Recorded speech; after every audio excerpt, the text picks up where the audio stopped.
ವಿಡಿಯೋದಲ್ಲಿ ಯಾವಾಗ್ಲೂ ಹೇಳ್ತೀರಾ ನಮ್ಮ CSP ನಮ್ಮ ಕಲ್ಲೇಶ್ವರ ರಾಯಲ್ CSP ಅಂತ ಹೇಳ್ತಿದ್ದೀರಾ.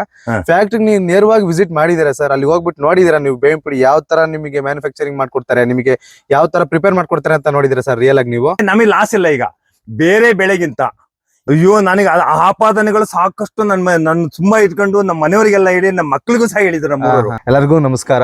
ಇವತ್ತು ನಾವು ಮಹೇಂದ್ರಪ್ಪ ಸರ್ ಅವರ ತೋಟಕ್ಕೆ ಬಂದಿದ್ದೀವಿ. ನಮ್ಮ ರಿಟೈರ್ಡ್ ASI ಇದ್ದಾರೆ. ನಮ್ಮ ಅಜ್ಜಂಪುರ ತಾಲೂಕು ಚಿನ್ನಾಪುರ ಗ್ರಾಮಕ್ಕೆ ಬಂದಿದ್ದೀವಿ. ಸರ್ ನಮಸ್ತೆ. ನಮಸ್ಕಾರ. ಜಮೀನಲ್ಲಿ ಡ್ರ್ಯಾಗನ್ ಫ್ರೂಟ್ ಬೆಳೀತಿದ್ದಾರೆ. ಅದೇ ರೀತಿಯಾಗಿ ಜೇನು ಸಾಕಾಣಿಕೆಯನ್ನು ಕೂಡ ಮಾಡಿದ್ದಾರೆ. ಇವತ್ತು ಕಂಪ್ಲೀಟ್ ಆಗಿ ಈ ಒಂದು ವಿಡಿಯೋನ ನೋಡೋಣ, ಯಾವ ತರ ಮಾಡಿದ್ದಾರೆ ಅಂತ ಹೇಳ್ಬಿಟ್ಟು ನಿಮ್ಗೆ ಎಲ್ಲರಿಗೂ ಇದ್ರಲ್ಲಿ ತಿಳಿಸ್ಕೊಡ್ತೀನಿ. ಮತ್ತೆ ಇವ್ರು ಕೃಷಿ ಪದ್ಧತಿ ವಿಭಿನ್ನವಾಗಿ ಚೆನ್ನಾಗಿ ಮಾಡಿದ್ದಾರೆ. ಇವರು ಮುಂಚೆ ಇದ್ದ ಪ್ರೊಫೆಷನ್ ಏನಂತಂದ್ರೆ ಪೊಲೀಸ್ ಇಲಾಖೆಯಲ್ಲಿ ಕೆಲಸ ಮಾಡ್ತಾ ಇದ್ರು. ರಿಟೈರ್ಡ್ ಆದ್ಮೇಲೆ ಕೃಷಿಯಲ್ಲಿ ಇವರು ತೊಡಗಿಕೊಂಡು ಯಾವ ತರ ಚೆನ್ನಾಗಿ ಮಾಡ್ತಾ ಇದ್ದಾರೆ ಅಂತಂದ್ರೆ, ಇವಾಗ ಏನು ಯುವ ರೈತರಿದ್ದಾರೆ ಅವರೆಲ್ಲರೂ ಕೂಡ ಇವ್ರು ಮಾದರಿ ಆಗಿದ್ದಾರೆ ನಮ್ಮ ಅಜ್ಜಂಪುರ ತಾಲೂಕಲ್ಲಿ ಅಂತಾನೆ ಹೇಳ್ಬೋದು. ನನ್ನ ಹೆಸರು CK ಮಹೇಂದ್ರಪ್ಪ ಅಂತ. ನಾನು ಪೊಲೀಸ್ ಇಲಾಖೆಯಲ್ಲಿ ಅಸಿಸ್ಟೆಂಟ್ ಸಬ್ ಇನ್ಸ್ಪೆಕ್ಟರ್ ಆಗಿ ಕೆಲಸ ಮಾಡ್ತಾ ಇದ್ದೆ. ನಮ್ದು ಇದು 1 ಎಕರೆ 4 ಗುಂಟೆ ಜಮೀನಿತ್ತು. ಈ ಜಮೀನು ವೇಸ್ಟ್ ಜಮೀನು. ಇದು ನಮ್ಮ ಕಡೆಯಲ್ಲಿ ಕರ್ಲ ಭೂಮಿ ಅಂತಾರೆ. ಇದ್ರ ಯಾವುದೇ ಬೆಳೆ ಹಾಕ್ತಿರ್ಲಿಲ್ಲ. ಅವಾಗ ನಾನು 2019ರಲ್ಲಿ ಈ ಒಂದು ತನಿಖೆಯ ಬಗ್ಗೆ ನಾನು ಇದು ತುಮಕೂರು ಜಿಲ್ಲೆ ಹಿರೇಹಳ್ಳಿ ಹೋಗಿದ್ದೆ. ಆ ಹಿರೇಹಳ್ಳಿಗೆ ಹೋದಾಗ ಈ ಬೆಳೆನ ಅಲ್ಲಿ ನಾನು ಹಿರೇಹಳ್ಳಿ ಅದು assistant horticulture of central horticulture ಡಿಪಾರ್ಟ್ಮೆಂಟ್ಗೆ ಹೋದೆ. ನಾನು ಅಲ್ಲಿ ಡಾಕ್ಟರ್ ಕರುಣಾಕರಣನ್ ಇದ್ರು. ಅವ್ರ ಹತ್ರ ನಾನು ಕೇಳಿದೆ, ಇದೇ ತರ ಹೇಗಿದೆ, ಇದೇನ್ ಬೆಳೆ, ಹೇಗಿದು, ಯಾವ ರೀತಿ ಬರ್ತದೆ, ಯಾವ್ದಕ್ಕೆ ಉಪಯೋಗ ಆಗ್ತದೆ, ಮತ್ತೆ ಇದರಿಂದ ಏನು ಉಪಯೋಗ ಆಗ್ತದೆ ಅಂತ ಕೇಳಿದೆ. ಅವ್ರು ಸುಮಾರು ನನಗೊಂದು ಅರ್ಧ ಗಂಟೆಗಳ ಕಾಲ ನನಗೆ ಅವ್ರು ಎಕ್ಸ್ಪ್ಲೈನ್ ಮಾಡಿದ್ರು. ನನಗೆ ಯಾಕೆ ನಾನು ನಮ್ಮ ಭೂಮಿಯಲ್ಲಿ ನಾನು ಕೇಳಿದೆ ಅವಾಗ, ಯಾವ ಭೂಮಿಯಲ್ಲಾದ್ರೂ ಬರ್ತದೆ, ಯಾವ ಭೂಮಿಯಲ್ಲಾದ್ರೂ ಬರ್ತದೆ, ನೀವು ಮಾಡ್ಬೋದು, ಮಾಡೋ ಮೆಥಡ್ ಮೇಲೆ ಹೋಗುತ್ತೆ ಅಂದ್ರು. ಅವಾಗ ನನಗೆ ಯಾಕೆ ನನ್ನ ಭೂಮಿಯಲ್ಲಿ ಮಾಡಬಾರ್ದು ಅಂತ ಹೇಳ್ಬಿಟ್ಟು ನಾನೇ ಮಾಡಿದೆ, ನಮ್ಮ ಊರಿಗೆ ಬಂದು ಇದು ಕರ್ಲ ಭೂಮಿಗೆ ಒಂದು 200 ಲೋಡು ಜೇಡಿ ಮಣ್ಣು ಹೊಡಿಸಿದೆ. ಆ ಜೇಡಿ ಮಣ್ಣು ಹೊಡಿಸಿದಾಗ ಅದಕ್ಕೆ ಫಸ್ಟ್ ತೆಂಗಿನ ಮರ ಹಾಕ್ತೆ. ತೆಂಗಿನ ಮರ ಹಾಕಿದ್ಮೇಲೆ ಇದು ನೋಡಿದ್ನಲ್ಲ, ಯಾಕೆ ನಾನು ಇದು ಡ್ರ್ಯಾಗನ್ ಫ್ರೂಟ್ ಮಾಡಬಾರ್ದು, ಇನ್ನೊಂದು ಬೆಳೆ ಯಾಕೆ ಬೆಳಿಬಾರ್ದು ನೋಡೋಣ ಅಂತ ಹೇಳ್ಬಿಟ್ಟು ಅವಾಗ ಎಲ್ಲ ಕಲ್ಕಂಬ ತರಿಸಿ ಅವಾಗ ಕೇಳ್ದೆ ಅವ್ರಿಗೆ, ನಮಗೆ ಇದು ಸಸಿ ಕೊಡ್ತಿರಂತ, ನಿಮಗೆ ಸಸಿ ಅವೈಲೇಬಲ್ ಇದೆ ಕೊಡ್ತೀವಿ ಅಂದ್ರು. ರೆಡಿ ಅಂತ ಹೇಳ್ಬಿಟ್ಟು ನಾನು ಕಲ್ಕಂಬ ಎಲ್ಲ ಮಾಡಿ ರೆಡಿ ಮಾಡಿದೆ. ನಮ್ಮ ಊರ್ನವ್ರು ಅವಾಗ ನನಗೆ ಇಷ್ಟೆಲ್ಲ ಕಲ್ಕಂಬಲ್ಲ ಹಾಕಿ ಇವನೇ ಅಂದ್ರೆ ಪೊಲೀಸ್ನವರು ಹುಚ್ಚರು, ಇವ್ರಿಗೇನ್ ದುಡ್ಡಿದೆ, ಈ ಬಂದು ಮುಂಡ್ಗಳ್ಳಿ, ನಮ್ಮ ಹಳ್ಳಿ ಕಡೆಯಲ್ಲಿ ಮುಂಡ್ಗಳ್ಳಿ ಅಂತ ಹೇಳ್ತೀವಿ ನಾವು, ಈ ಮುಂಡ್ಗಳ್ಳಿ ಹಾಕಿದ್ರೆ ಅಂತ ಹೇಳ್ಬಿಟ್ಟು ನನಗೆಲ್ಲ ಹಾಡ್ಕೊಂಬಿಟ್ಟು ಜನ. ಇದನ್ನ ಕಟ್ಲಿಕ್ಕೆ ಬಾರಿ ಬೆಳೆಸ್ಬೇಕಾದ್ರೆ ಬಹಳ ಕಷ್ಟ ಆಯ್ತು ನನಗೆ. ಬೆಳಿಗ್ಗೆ ಕೆಳಗಿಂದ ಗೂಟ ಹಾಕಿದ ತಕ್ಷಣ ಒಂದು ಕಂಬಕ್ಕೆ ಒಂದು 4 ಗಿಡ ಹಾಕ್ಬೇಕು. ಆ 4 ಗಿಡನ ಡೈಲಿ ಕಟ್ಕೊಂತ ಬರ್ಬೇಕು. ಆ ಕಟ್ಕೊಂಡ್ ಬರ್ಬೇಕಾದ್ರೆ ಸುತ್ತ ಕೈಗೆಲ್ಲ ಮುಳ್ಳು ಹೊಡಿದು, ಯಾರೂ ಲೇಬರ್ ಬರ್ತಿರ್ಲಿಲ್ಲ. ನಾನೇ ಬೆಳಿಗ್ಗೆ 5 ಗಂಟೆಗೆ ಎದ್ದು 8:15 ಗಂಟೆ ತನಕ ಆ ಕಟ್ಟೋ ಕೆಲಸ ಮಾಡಿಬಿಟ್ಟು ಕೆಲಸ ಮಾಡಿ 8 ಗಂಟೆಗೆ ಆಫೀಸ್ಗೆ ಹೋಗಿ ಡ್ಯೂಟಿ ಮಾಡ್ತಾ ಇದ್ದೆ. ಅದು ಅಪ್ ಟು ಬೆಳೀತಾ ಬಂದ ತಕ್ಷಣ ಅದು ಟೈರ್ ಲೆವೆಲ್ ಬಂತು. ಅವಾಗ ಟೈರ್ ನನಗೆ ಬೇಕಾಯ್ತು. ಟೈರು ಅಂಗಡಿಯ ಪ್ರತಿಯೊಂದು ಪಂಚಾಯತ್ ಶಾಪಿಗೆ ಹೋದೆ.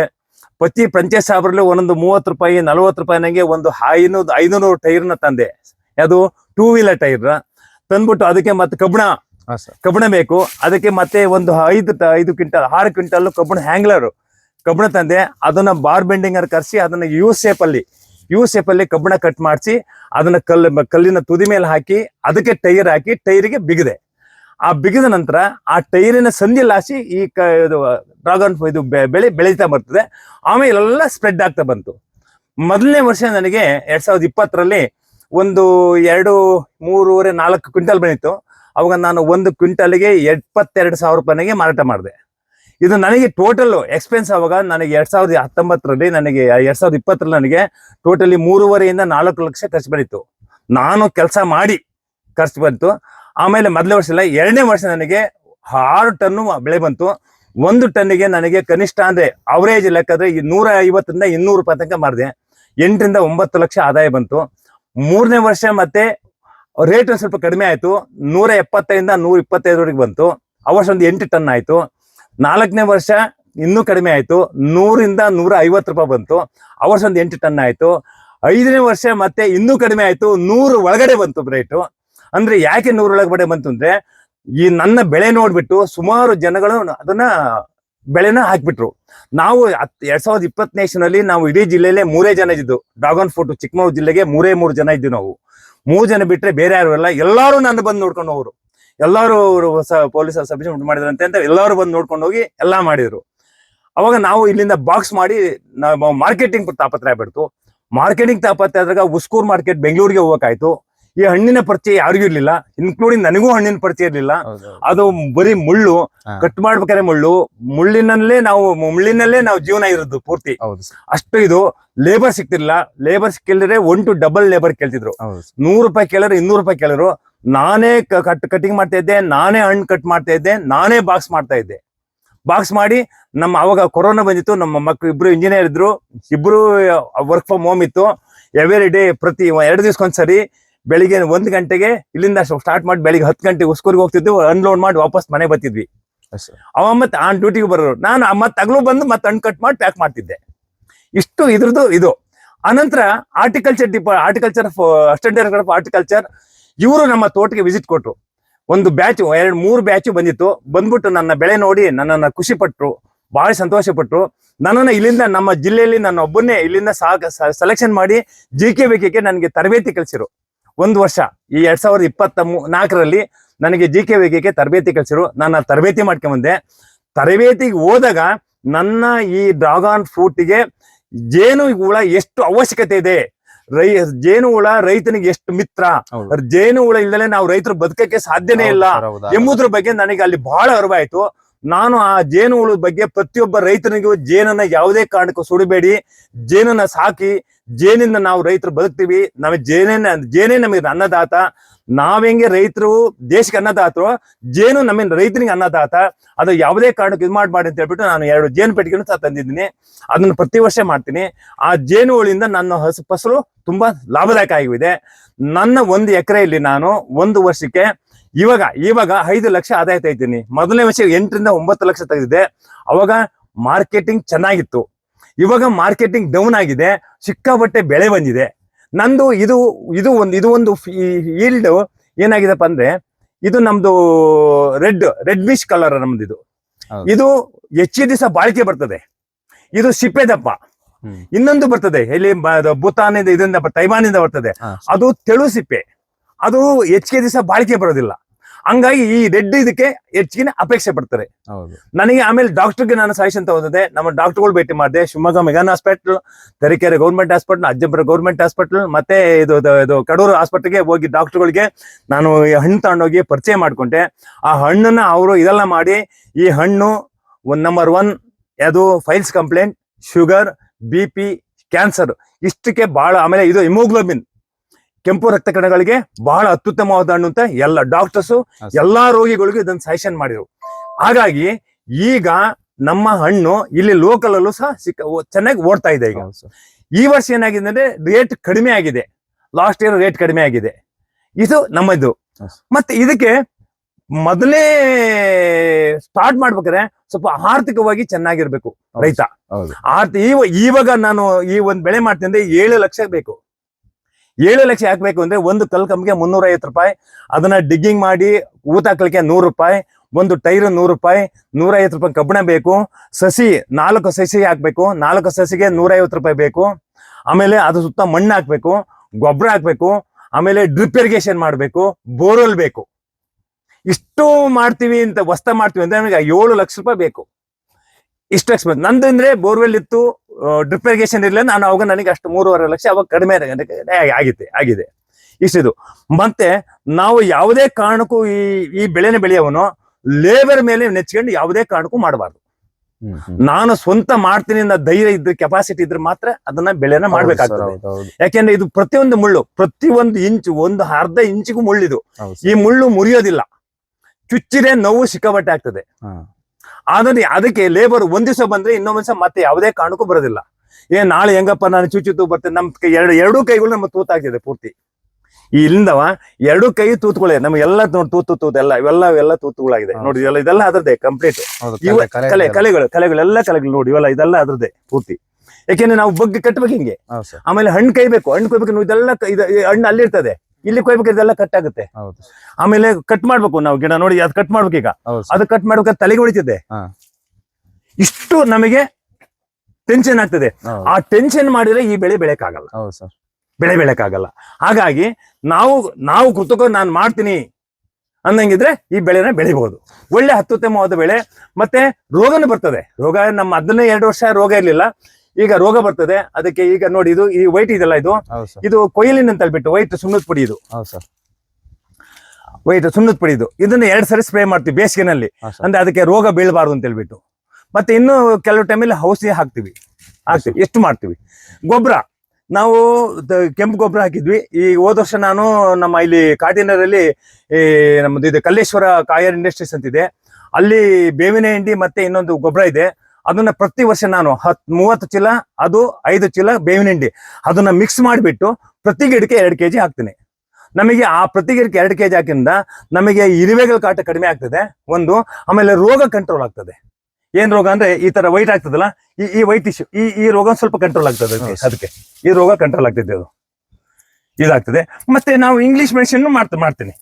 ಅದು ದಾವಣಗೆರೆಗೆ ಹೋಗ್ಬಿಟ್ಟು ಈ ಯಾವ್ಯಾವ್ದು ನಮಗೆ ಬೇಕು, ಈ ತಾಕತ್ತು, ಈ ಏನೇನು ಅದು ವೆರೈಟೀಸ್ ಅಂದ್ರೆ ಒಂದೇ ಹೊಡೆದಿಲ್ಲ, ವೆರೈಟೀಸ್ ಆಫ್ ಔಷಧಿನ ನಾನು ತಂದು ದಾವಣಗೆರೆಯಿಂದ ತಂದು ಸ್ಪ್ರೇ ಮಾಡ್ತೀನಿ. ನಮ್ಮಲ್ಲಿ ಸ್ವಲ್ಪ ಕಡಿಮೆ ಸಿಗೋದು, ಅದನ್ನ ಸ್ಪ್ರೇ ಮಾಡಿದ್ರೆ ಒಳ್ಳೆ ಬರ್ತದೆ. ಈಗ ಏಪ್ರಿಲ್ ಸ್ಟಾರ್ಟ್ ಆಗ್ತದೆ ನಮ್ದು ಬೆಳೆಗೆ. ಈಗ ಹೂ ಸ್ಟಾರ್ಟ್ ಆಗಿದೆ, ಹೂ ಆಗಿದೆ, ಆಗ್ತಾ ಇದೆ. ತೋರಿಸ್ತೀನಿ ನಿಮ್ಗೆ ಹೂವು ಈಗ ಸ್ಟಾರ್ಟ್ ಆದ್ರೆ ಅಪ್ ಟು ನವೆಂಬರ್ ವರೆಗೆ ನಮಗೆ ಈ ಬೆಳೆ ಬರ್ತದೆ. ನವೆಂಬರ್ ವರೆಗೆ ಬರ್ತದೆ, ಒಳ್ಳೆ ಬೆಳೆ ಬರ್ತದೆ.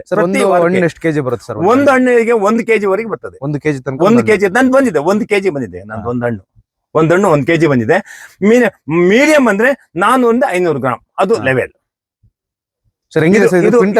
ಇದು ಮಿರಾಕಲ್ ರೆಡ್ ಅಂತ ನಂದಿದು. ಇದ್ರ ಬೆಳೆ ಇದು ಮಿರಾಕಲ್ ರೆಡ್ ಅಂತ ಹೇಳ್ಬಿಟ್ಟು. ಕ್ವಿಂಟಲ್ ಹೆಂಗಿದೆ ಸರ್ ಇದು ರೇಟ್? ಇದು ಕ್ವಿಂಟಾಲು ನಾನು ಫಸ್ಟ್ ಬೆಳೆದಾಗ 22,000 ರೂಪಾಯಿ ಕ್ವಿಂಟಲ್ ಇತ್ತು. 22,000 23,000 ಕ್ವಿಂಟಲ್ ಇತ್ತು. ನಾನು 22,000 ಕ್ವಿಂಟಲ್ ಮಾರಾಟ ಮಾಡಿದ್ದೇನೆ. ಇಲ್ಲಿ ಬೆಂಗಳೂರು ಉಸ್ಕೂರ್ ಮಾರ್ಕೆಟ್ ಅಲ್ಲಿ ಎಲ್ಲೂ ಇರಲಿಲ್ಲ. ಇವಾಗ ದಾವಣಗೆರೆ ಓಪನ್ ಮಾರ್ಕೆಟ್ ಆಗಿದೆ.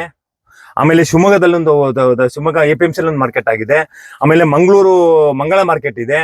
ಆಮೇಲೆ ತುಮಕೂರು ಏನಿಲ್ಲ, ಬೆಂಗಳೂರಿಗಿದೆ. ಮೈಸೂರಿಗೆ ಏನು ಓಡಲ್ಲ. ಇದು ಇಷ್ಟು ಕಡೆ ಮಾರ್ಕೆಟ್ ಇದೆ. ನಾವು ಈಗ ನೇರ್ ದಾವಣಗೆರೆಯಿಂದ ನಾವು ದಾವಣಗೆರೆ ಹೋಗ್ತೀನಿ. ಈಗ ಮತ್ ನನಗೆ ಆರ್ಡರ್ಸ್ ಇದ್ರೆ ಬೆಂಗಳೂರಿಗೆ ಹೋಗ್ತೀನಿ. ಮತ್ ಕೆಲವರು ಕೇರಳದವರು ಇಲ್ಲೇ ಬಂದು ಬೈ ಮಾಡ್ತಾರೆ. ಮಂಗಳೂರು ಕೇರಳದವರು ಇಲ್ಲಿ ಇಲ್ಲಿ ಹೋದ ವರ್ಷ ಲಾಸ್ಟ್ ಟೈಮ್ ನಾನು ಒಂದು 5 ಟನ್ ಇಲ್ಲೇ ಕೊಟ್ಬಿಟ್ಟಿದ್ದೀನಿ. ಅವರೇ ಬಂದು ನನ್ನಿಂದ ಬೈ ಮಾಡಿದ್ರು. ಇಲ್ಲಿಗೆ ಬಂದು ತಗೊಂಡು ಹೋಗ್ಬಿಡ್ತಾರೆ. ಕ್ರೇಟ್ ಮಾಡ್ತೀವಿ. ಅವರು 20 kg ಕ್ರೇಟ್ ತರ್ತಾರೆ. ಆ ಕ್ರೇಟ್ಗೆ ಪೇಪರ್ ಹಾಕಿ ಅವ್ರಿಗೆ ಲಾಟ್ ಮಾಡ್ತೀವಿ. ಅದನ್ನ ಅವರು ಕ್ವಾಲಿಟಿ ಮಾಡ್ಕೊಂಡು ತಗೊಂಡು ಹೋಗ್ಬಿಡ್ತಾರೆ. ಸರ್, ಈ ಗೊಬ್ಬರ ಯೂಸ್ ಮಾಡಿದ್ರಲ್ಲಿ ರಾಯಲ್ CSP ಅದು ಯೂಸ್ ಮಾಡಿದ್ಮೇಲೆ ಇಳುವರಿ ಯಾವ ತರ ಸರ್? ನನಗೆ ಅದು ಯೂಸ್ ಮಾಡಿದ್ಮೇಲೆ ತುಂಬಾ ಚೆನ್ನಾಗಿ ಬಂದಿದೆ. ನಮ್ಮ CSP ರಾಯಲ್ ಕಲ್ಲೇಶ್ವರ ಇಂಡಸ್ಟ್ರೀಸ್ ಇರಲ್ಲ, ಆ ಬೇವಿನ ಹಿಂಡಿ ಮತ್ತೆ ಆ ಗೊಬ್ಬರ, ಅದನ್ನ ನಾನು ಹೆಚ್ಚಿಗೆ ಉಪಯೋಗ ಮಾಡಿ ಬೆಳಿತೀನಿ ಇದನ್ನ. ಹೌದು ಸರ್. ಸರ್, ನಮ್ ರಾಯಲ್ CSP ಅವ್ರ ಬೇವಿನ ಪುಡಿನೇ ತಗೋಬೇಕು ಅಂತ ಯಾಕೆ ಅನಿಸ್ತು ಸರ್ ನಿಮಗೆ? ರಾಯಲ್ CSP ಕಲ್ಲೇಶ್ವರ ಇಂಡಸ್ಟ್ರೀಸ್ ಬೇವಿನ ಪುಡಿ ಯಾಕೆ ಬೇಕು ಅಂದ್ರೆ, ಅವರು ನಿಜವಾದ ಬೇವಿನ ಬೀಜಗಳನ್ನ ನಮ್ಮ ಕಣ್ಮುಂದೆನೆ ಅದನ್ನ ಕ್ರಶ್ ಮಾಡಿ ಅದನ್ನ ಪೌಡರ್ ಮಾಡಿ ನಮಗೆ ಪೌಡರ್ ಮಾಡ್ತಾರೆ, ಮತ್ತೆ ಗುಳಿಗಳ ಟೈಪ್ ಮಾಡ್ಕೊಡ್ತಾರೆ.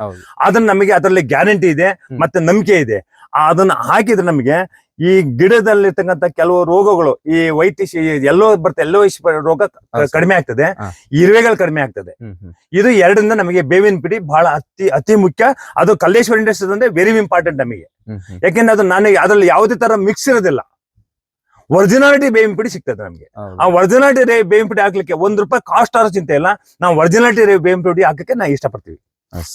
ಅದರಿಂದ ನಮಗೆ ಒಳ್ಳೆ ಹೀಲ್ಡ್ ನನಗೆ ಬಂದಿದೆ ಆ ಬೇವಿನ ಪುಡಿ ಹಾಕಿ. ನಾನು ಪ್ರತಿ ವರ್ಷ ಈಗ ನಾನು ಏನು ಸ್ಟಾರ್ಟ್ ಮಾಡಿದ್ದೀನಿ ಅಷ್ಟು ವರ್ಷಗಳಿಂದ ಅವ್ರದಲ್ಲೇ ಬೇವಿನ ಪುಡಿ ತರ್ತೀನಿ, ಪ್ರತಿ ವರ್ಷ ತರ್ತೀನಿ.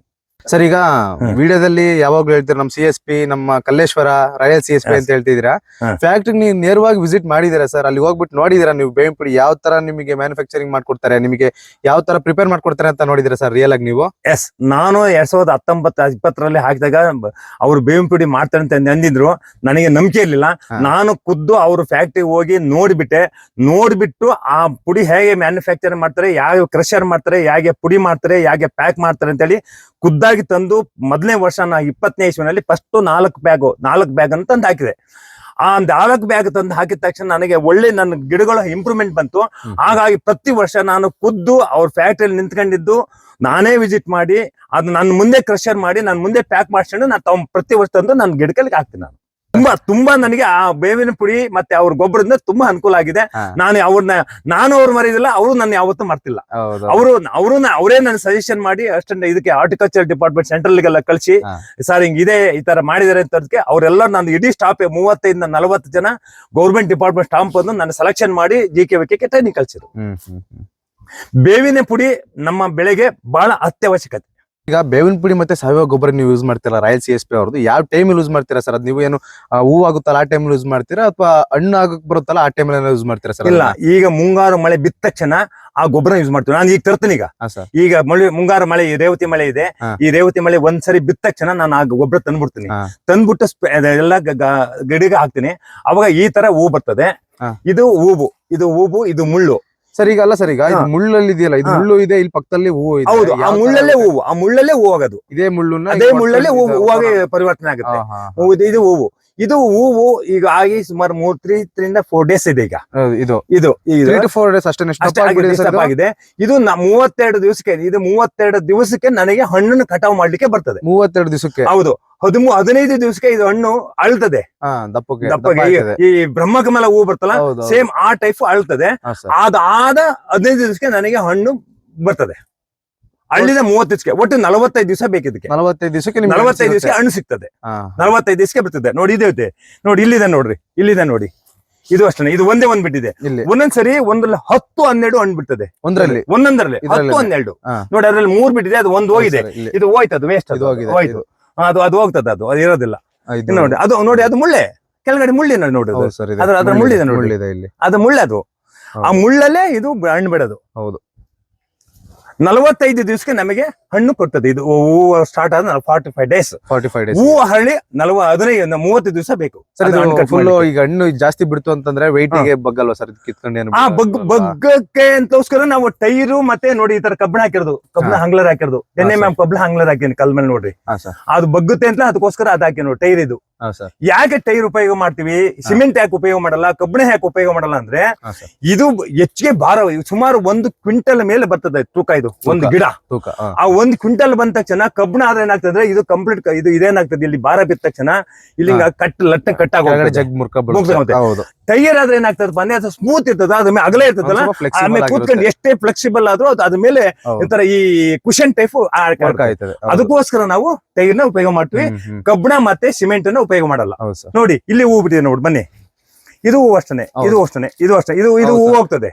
ಈ ಮುಳ್ಳಲ್ಲೇ ಬಿಡೋದು ನೋಡಿ, ಇದು ಮುಳ್ಳಲ್ಲಿ, ಇದು ವೇಸ್ಟ್, ಇದು ಹೋಗ್ತದೆ, ಕಟ್ ಮಾಡಲ್ಲ, ಹೋಗ್ತದೆ ನೋಡಿ. ಇದು ಅಷ್ಟೇ, ಬಿಡ್ತಿದೆ ಎಲ್ಲ ಇದೇ ತರ. ಈ ಸ್ಟಾರ್ಟ್ ಆಗುತ್ತೆ ಈಗ ಮೇಗೆ ಸ್ಟಾರ್ಟ್ ಆದ್ರೆ ಅಪ್ ಟು ನಮಗೆ ಮೇ, ಏಪ್ರಿಲ್ ಅಲ್ಲ, ಅದು ನವೆಂಬರ್ ವರೆಗೆ ನಮಗೆ ಕ್ರಾಪ್ ಬರ್ತದೆ. ಪ್ರತಿ ವಾರಕ್ಕೆ 2 ಸರಿ, ಪ್ರತಿ 15 ದಿವಸಕ್ಕೆ ಒಂದ್ಸರಿ ನಾವು ಹಣ್ಣು ಕಟಾವ್ ಮಾಡ್ತೀವಿ. ಒಂದೊಂದ್ಸರಿ 2 ದಿವಸಕ್ಕೆ ಬರ್ತದೆ, ಒಂದ್ಸರಿ 4 ದಿವಸಕ್ಕೆ ಬರ್ತದೆ. ಬನ್ನಿ ಇಲ್ಲಿ ಬನ್ನಿ ತೋರಿಸ್ತೀನಿ ನಿಂಗಿದೆ. ನೋಡಿ ಅಲ್ಲಿ ಹೂವು ಬಂದಿದೆ. ಹೌದು ಸರ್. ನೋಡಿ ಇದು ಇಲ್ಲಿ ಹೂವು ಬಂದಿದೆ. ಹೌದು. ನೋಡಿ ಈ ತರ ಬರ್ತದೆ ಅಲ್ಲಿ ನೋಡಿ. ಒಂದು ಇದು ಈಗಿದ್ರೆ ಏನಾಗ್ತದಪ್ಪ ಅಂದ್ರೆ ಸ್ವಲ್ಪ ಸೈಜ್ ಕಡಿಮೆ ಆಗ್ಬಿಡ್ತದೆ. ಅಕ್ಕಪಕ್ಕದಲ್ಲಿ ಒಂದ್ ಸ್ವಲ್ಪ ಗ್ಯಾಪ್ ಇದ್ರೆ ಸೈಜ್ ಚೆನ್ನಾಗ್ತದೆ. ಇದೇನಾಗ್ತದೆ, ಇದು ಹಣ್ಣು ಬಂದ ತಕ್ಷಣ, ಇದು ಗಾತ್ರ ಆದ ತಕ್ಷಣ ಪ್ರೆಸ್ ಆಗ್ಬಿಡ್ತದ. ಅವಾಗ ನಾವೇನ್ ಮಾಡ್ತೀವಪ್ಪ ಅಂದ್ರೆ ಮಧ್ಯದಲ್ಲಿ ಒಂದು ಅಲ್ಲಿ ಮಧ್ಯದಲ್ಲಿ ಒಂದು ಚೂಟ್ ಹಾಕ್ಬಿಡ್ತೀನಿ. ಅವಾಗ ಆ ಗ್ಯಾಪ್ ಅಲ್ಲಿ ಹಣ್ಣು ದಪ್ಪ ಆಗುತ್ತೆ. ಆದ್ರೆ 3 ಸಣ್ಣ ಆಗ್ಬಿಡ್ತದೆ. ದಪ್ಪ ಇದ್ರೆ ಹಣ್ಣು ಸ್ವಲ್ಪ ನಮಗೆ ಡಿಮ್ಯಾಂಡ್ ಹೋಗ್ತದೆ. ಸ್ವಲ್ಪ ಸೈಜ್ ಕಡಿಮೆ ಐತೆ, ಸ್ವಲ್ಪ ಡಿಮ್ಯಾಂಡ್ ಕಡಿಮೆ ಆಗ್ತದೆ. ತೂಕನೂ ಜಾಸ್ತಿ ಆಗ್ತದೆ. ಆಗ ಆಗ್ತದೆ. ಹೌದು ಸರ್, ಹೌದು. ಆಗ ಬೇವಿನ ಹಿಂಡಿ ಹಾಕಿದ್ರೆ ಇದು ಒಂದ್ ಸ್ವಲ್ಪ ಕಂಟ್ರೋಲ್ ಆಗುತ್ತೆ. ಇದು ಈ ರೋಗ ಕಂಡ್ರೆ ಈಗ ನಾನು ತರ್ತೀನಿ. ಈಗ ನೆಕ್ಸ್ಟ್ ಆರ್ಡರ್ ಹೇಳಿದೆ ನೀವು CSP ಗೆ ಕಳಿಸ್ಕೊಡ್ತಾರೆ. ಆತರ ನೋಡಿ ಅಲ್ಲಿ ಹೂ ಆಗಿದೆ ನೋಡಿ, ಅದು ಆತರ ಇದೆ. ಈ ತರ ಎಲ್ಲ ಇದಾಗ್ತದೆ ನಮಗೆ.